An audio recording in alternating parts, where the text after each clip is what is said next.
It is, as I record this, February 12th, and we're about to enter another week of great big energy movement. It all focuses on the sign of Aquarius and our most distant planet, Pluto, occupying the 0 degree or magical threshold of Aquarius. Now, if that all sounds super technical, don't worry, I'm not going to go on and on like that. I mostly want to say that personally, we're going to be deeply affected by what's happening on this global scale.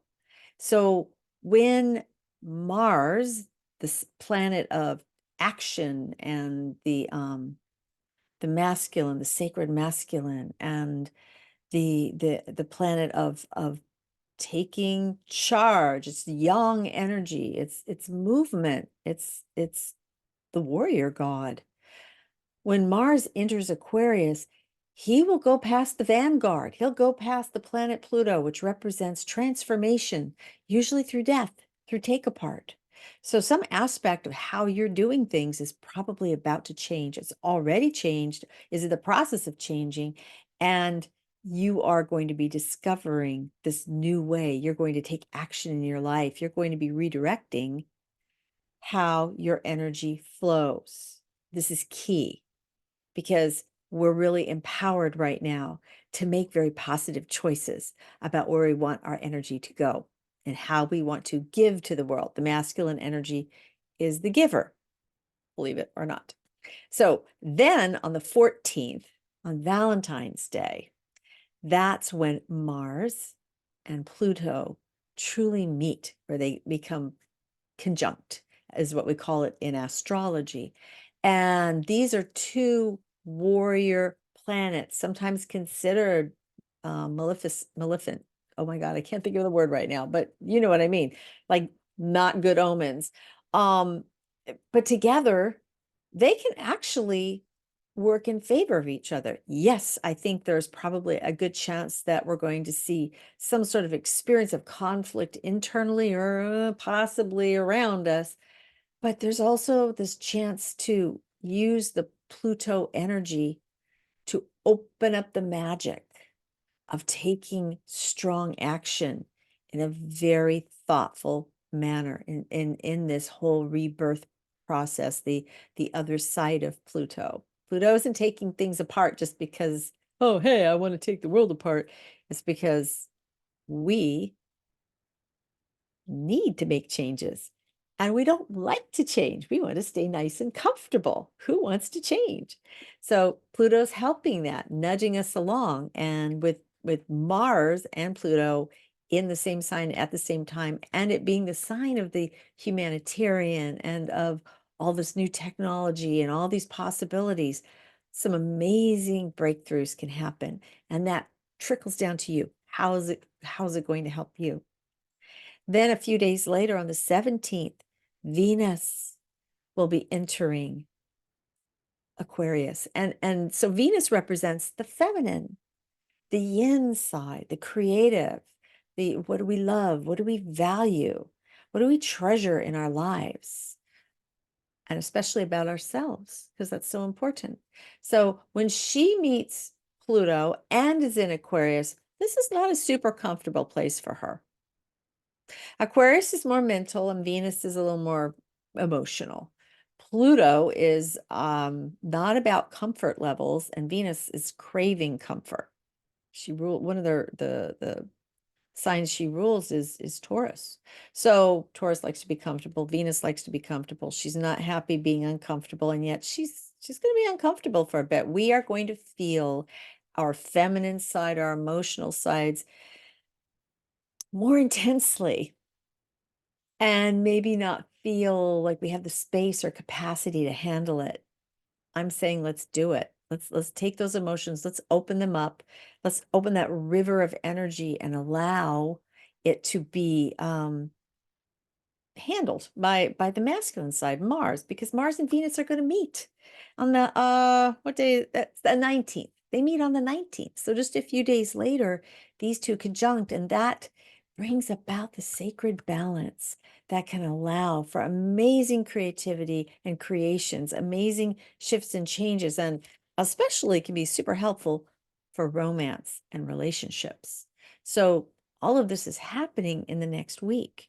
I didn't even mention the part where the North Node, which is basically represents our where we're going, where we'd like to go as a community, because I'm talking about our community North Node, not the one in your natal chart, which is where the North Node was when you were born, but where we are right now as an entire planet.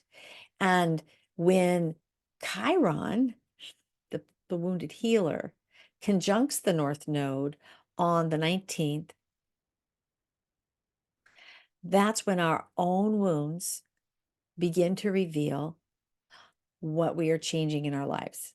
So if you have been really working on something hard, this could be a great breakthrough day for you, especially since Pisces, Sun is going into Pisces on the same day. So this can be a great breakthrough day for you to really touch in on the deepest part of your nature that's ready to be free, that's ready to be expressed, that can come out through some creative means, that can just completely evolve, much like the butterfly coming out of the chrysalis into a whole new form. Chiron conjuncting the North Node is a powerful alignment for truly focusing on what's good in your life and what's moving forward in your life and all the work that you've done to get there. So at the same time, the sun also enters the sign of Pisces. So we move out of the collective consciousness of Aquarius into there are no boundaries.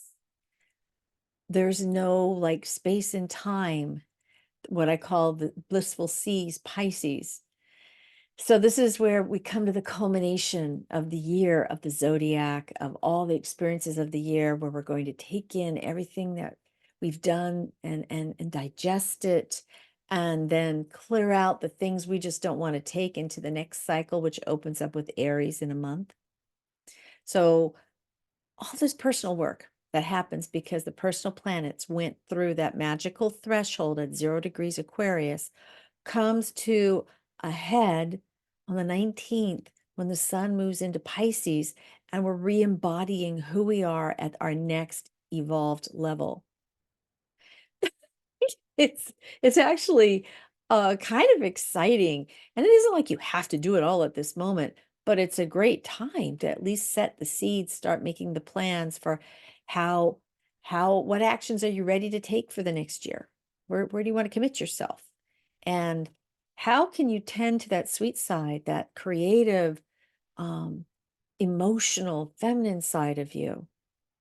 And how can you acknowledge you've really grown, you've really moved through something, and maybe you have a need to share it. Maybe you need to write about it or talk about it or help someone else by sharing what your path has been. Do you see what I mean? There's just so many possibilities here with what's happening.